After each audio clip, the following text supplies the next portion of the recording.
او سی صدا متروک گرزوی چه د تاسو په ضد ده فما جزاء من يفعل ذلك منكم الا خزي في الحياة الدنيا ويوم القيامة يردون الى شد العذاب. اللہ تعالیٰ فرمائی چه د داس کس جزا د داس کس ریکمپنس او بدلا دا د چې دی په دنیا کې رسوا کوم او آخرت کې بوله سخت عذاب ورکو. نو دین سره به ګوره دا مسخرې نه کوو لکه یهودو چې ورسره کولې چې خواږه خواږه به ای باندې به عمل کوو ترخه ترخه به دا لرې غورځو. دا دین به ایز پیکیج اخلو ایز هول به اخلو. او دی وجه نبی علیه الصلاة والسلام به دعا کوله چې اللهم ربنا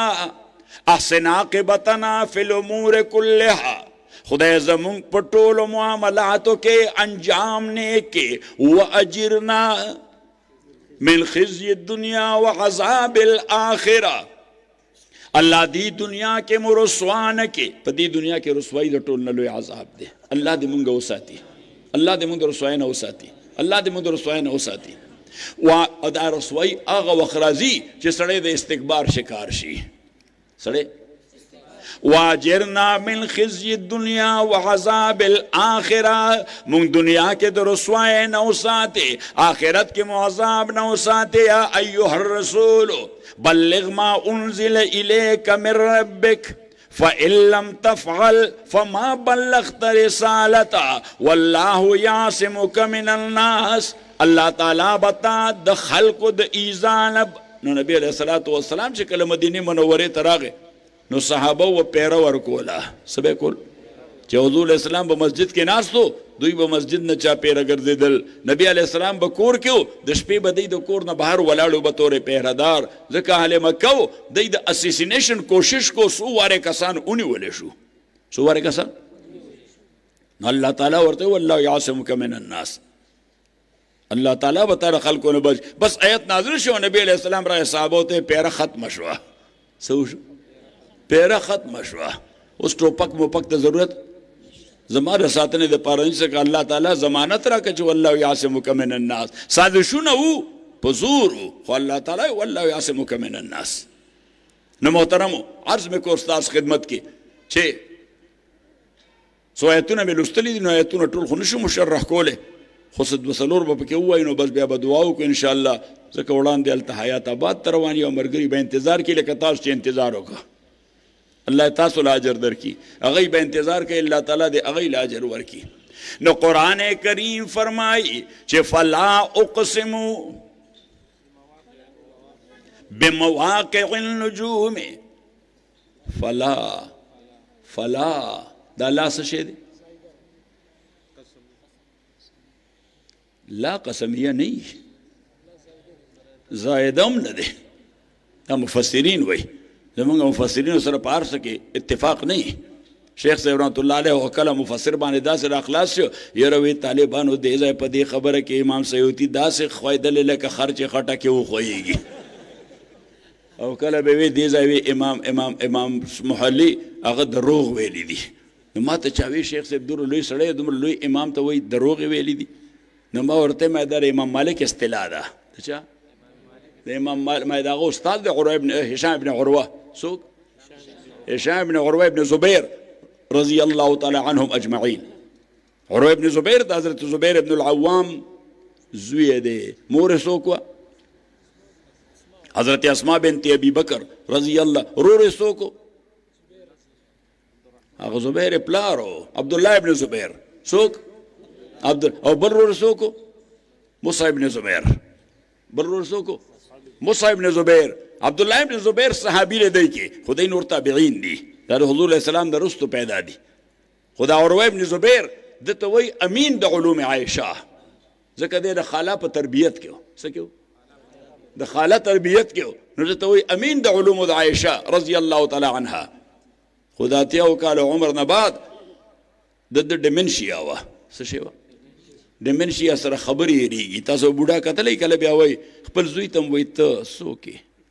داسې وایي که نه وایي صحیح کوم سړی چې ورسره روزانه ویلاوي سهار یې وپېژني بیا غرمې نه پېژني ځکه دا دماغ دې کې یو چاڼ لګېدلی دی لکه د غلبیل په شان غلبیل نو غلبیل چې نه وایي داسې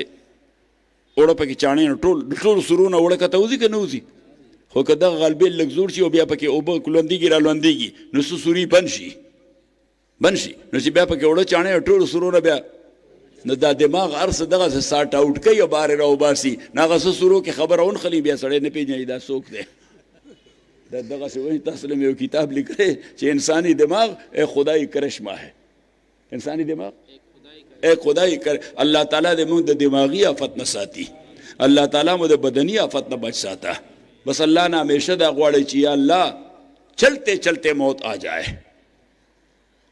چې چا محتاج نشو او یا الله چې هوش او حواس سره دا مرګ راشي او یا الله چې ایمان سره دا مرګ راشي دغه سي الله تعالی نه غواړي نازیزانو عرض بکو تاسو خدمت کی چې امام مالک رحمت الله علیه د هشام بن عروه د بدغه حالت کې چې دا بیماری پر راغلی و نو کوم حدیث چې به د پلار د شاګرد نو مغستو چې هغه به استادو یعنی یو بل شاګرد به د حضرت عروه حدیث ویلو او د هشام به د هغه نه ویلو نو کله به د نیخ پنیغه د پلار نه ډایرکټ روایت کا سمیتو عروه ابن زبیر بابا مې اورېدلی امام مالک ته دا پته و چې دا حدیث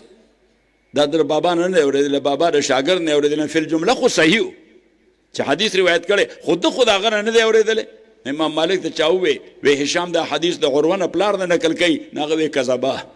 دا کیسه په معنا د دروغ نه دی په معنا د خطا دی دا په معنا سره نو ما ورته مې شیخ صاحب چوم وایي چې مفسر دروغ ویلي دي معنا دا چې خطا یې ویلي دي صحیح ویلي دي نو فلا اقسم بمواقع النجوم نو یو معنا دا چې فلا دا تردید د ما سبق من الکلام دی سریز دے کلام یا لرے کلام تا اللہ اشارہ کئی چه فلعا لکه مونږ وایو خدا لا به لک سټرچ کې دا سرا به کاږي چې فلعا نا نا نا نا نا نا اقسم بمواقع النجوم زما د قسم وي په مواقع د ستورو یوا او کله دا صورت نه جوړیږي نو بیا مقدر ور سره وباسي چې فلا حاجت الى القسم ومع ذلك اقسم بمواقع النجوم زما د طرف نه قسم ته ضرورت نه مون قسم ته محتاج خدای قسم ته محتاج ته قسم ته ولې محتاج ځکه څوک خبره نه مانی خدا قسم به بلا ضرورت نه خوري دا بعضی مولوی صاحبان لولي مولایان خو پته نشته خبره ته خیال نشته او کس نو بس چې تقریر کوي تقریر کوي د ماره قسم په خدای وي قسم پر رب انا لله و انا دا سړی بے حیا کی د خدای عظمت د ذهن نوزي چې دا بار بار سړی قسم قسم وای بیا څه وشي د خدای عظمت د زړه نوزي دیو چې الله فرمای چې ولا تجعلوا الله غرضة لإيمانكم ان تبروا وتتقوا وتصلحوا بين الناس once again یوزل بیا مفسرین وای چې ولا تجعلوا الله غرضة لإيمانكم غرضه څه ته وای ټارګټ نشانه چې مگر زو الله نشانه د قسمونو خپلو مگر زوی الله ځکه قسم چې کیږي نو پچا کیږي لږ زور سره بغیر د الله نه قسم کول جایز دي په بل چا نبی علیہ الصلوۃ والسلام فلیحلف بالله او لیدع کسو قسم ته محتاج په خدای دې قسم کوي یاد نه کوي وجه ځکه هغه کې یو خفي شرک دی څه شي دی پکې بلکې اکثر علما موحدین هغه وایي چې خفي نه د صریح شرک دی پکې وجه قسم کیږي د دې وجه چې مقسم به یو خو زما په پټ او ښکارا عالم دی او دویم زما په اخذ باندې قادر دی نو چې الله باندې قسم کوم دي دوه عقیدو سره چې دې زما پټ او ښکارا ورته ارس معلوم دي چې رښتیا وام کده روغ وا دی وجه امام صلی الله علیه فرمایي چې اشهد بالله دا قسم دی اشهد بالله سره قسم لکه مونږ خدای حاضر ناظر ګڼم نو که چا دا جمله ویله او بیا هغه خبره دروغ صاحب او دروغ کړه نو بیا وده باندې سي کفاره به پیځه کدا قسم دی نو فرمای چې ولا تجعلوا الله غرضة لإيمانكم الله د خپل قسمونو نشانه مگر زوي نو مفسرین خو وای قسمونه مکوي دس ان تبروا هغه الله ورته مقدر راو باسه چې الله تبرو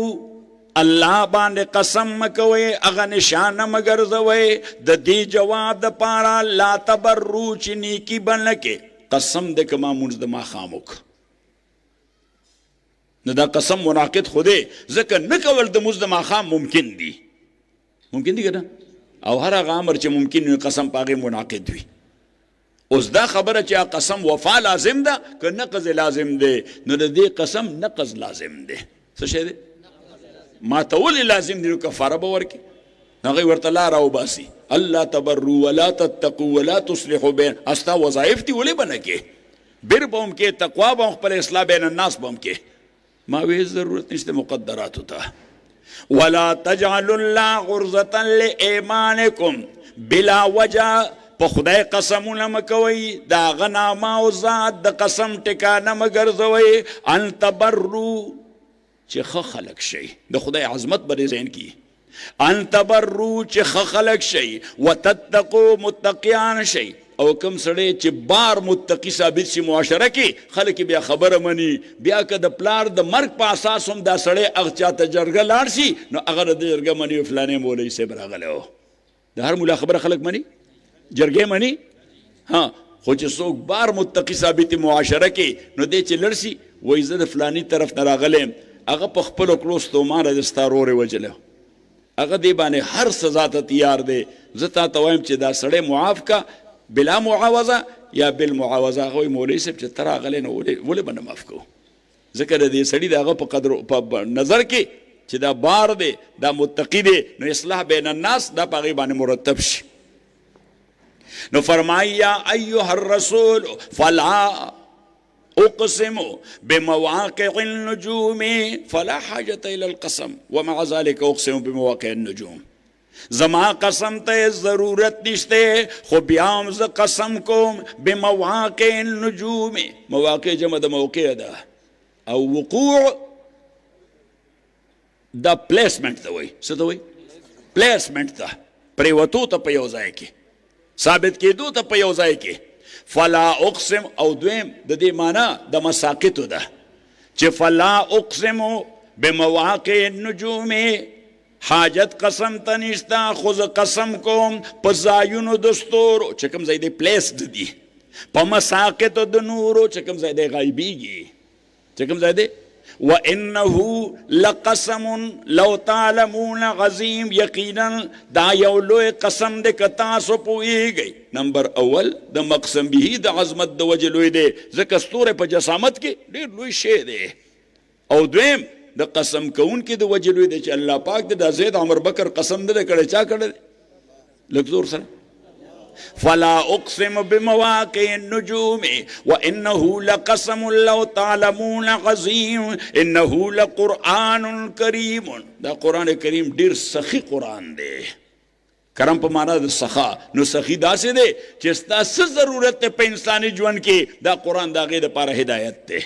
دې وجې ورته کریم وایي د کریم معنا څه ده سخی دی او سخی چاته وایي چې په موقع د ضرورت ستا ضرورت پوره کړي په موقع نو دا قرآن کوم ځای چې کوم ضرورت وي نو دا جارج برنارد شا دا یو آخري خبره دا یو یهودي فلسفر دی څه شی دی یهودي فلسفر دی او د کمیونسټ خو ډېر عجیب لیکوال دی ډېر نو چا دې تپوس کوي برنارد شاه صاحب هغه ورته ها وی که دا ټوله دنیا یو ریاست شي مختلف مذاهب مختلف عقاید مختلف ثقافات مختلف تهذیبونه مختلف منطقې مختلف اقوام او دوی دی یو ریاست لا یو نظام او قانون پکار وي چې دی امن سره عدل سره پای کې ژوند تیر کی او ضرورت ورته فراهم وي نو داسې نظام ستا په ذهن کې شته وی او بالکل شته واقع کې هم شته وی دا نظام د چا دی نو د ورته د محمد رسول الله دی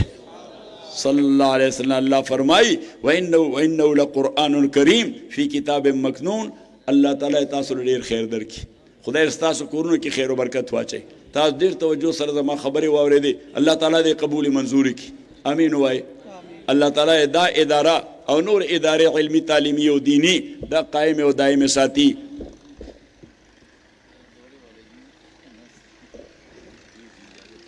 شیخ صاحبونه لوی سړي ولی اجازت ورکړی دی ورکوي به مولانا شوکت صاحب وایي تا ویلې ده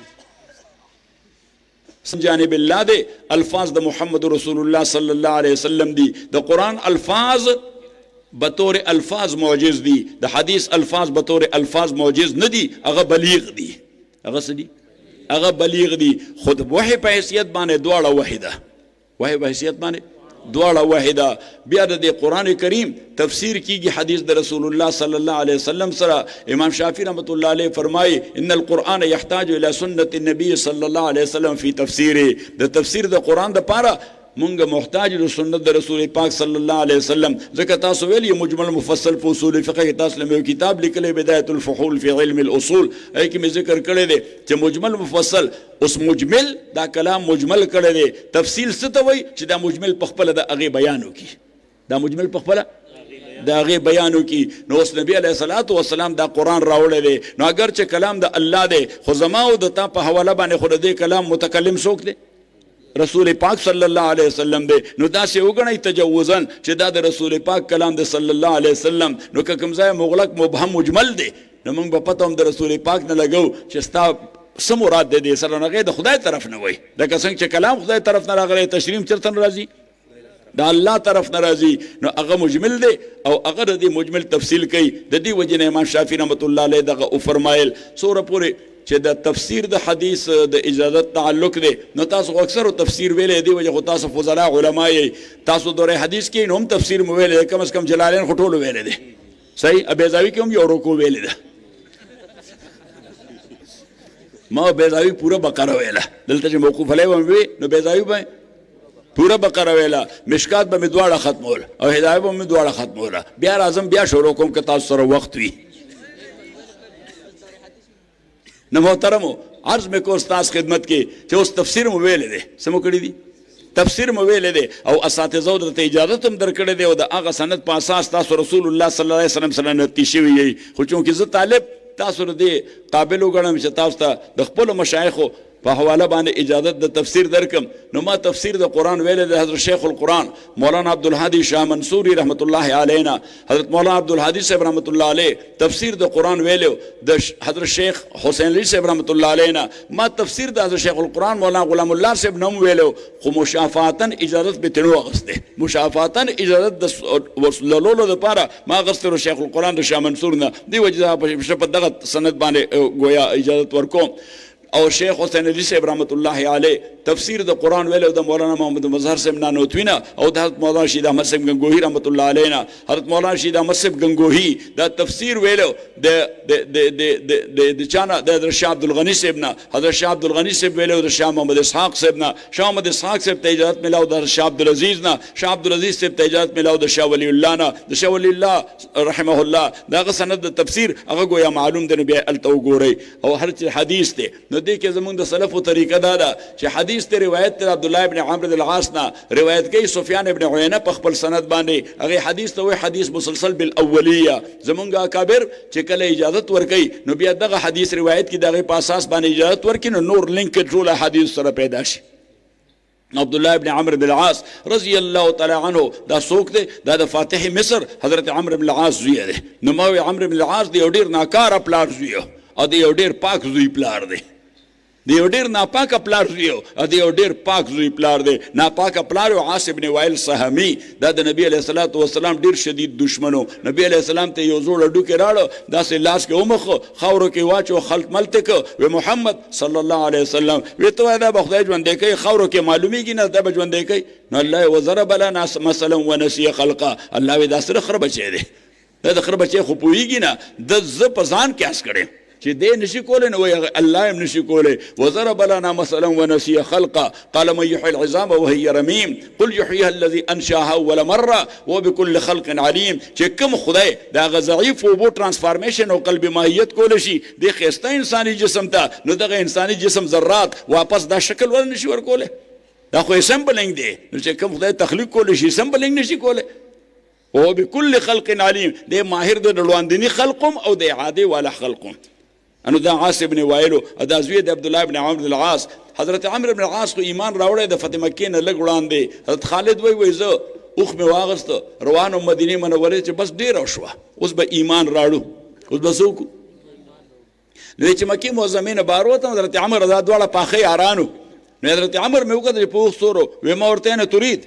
چېرته ځې نو هغه ماته چې انف از انف بس تر کومه بیا دشمني کوو دا خبره خو مونږ ته درولو باید از نه واضح چې دا پیغمبر دی صحیح خو ایسه زه د غستی نو بس زم ایمان راړم خو ته چېرته دی ورته زه ملته روان یم دا خو ښه ملګرتیا شوه ځئ چې ځو سیروسه کې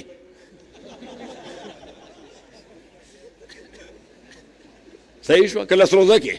ځکه 200 میله رفتار دی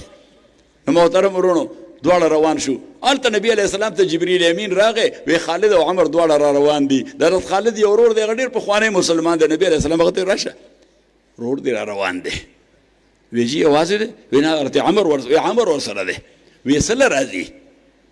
مسلمانېږي ورور ډېر خوشحاله شه کور کې ووی تاسو 2 قسمه ریجې واده کې پخوئ یو مېلمنو له یو عامو خلکو له صحیح نو هغه وخت چې هر څه رواج وي ښه خوراک تیار کوي رور به را روان دی ډېر خوشحاله مسلمانېږي او حضرت ورسره عمر را روان دی زمون خانداني دوست دی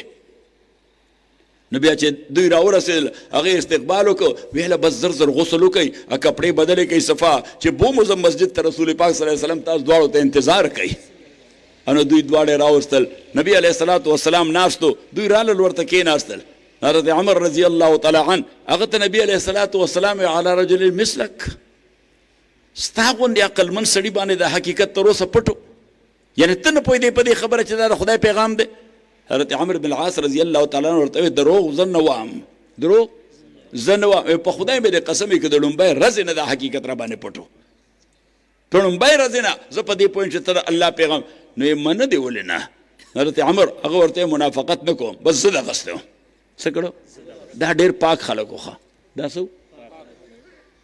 نو دواړو ایمان راوړو او مسلمان او دا حضرت عبدالله چې دی د 20 کالو عمر نه کم ځوانو چې د ایمان راوړو ډېر پخوا دی په سابقینو کې دی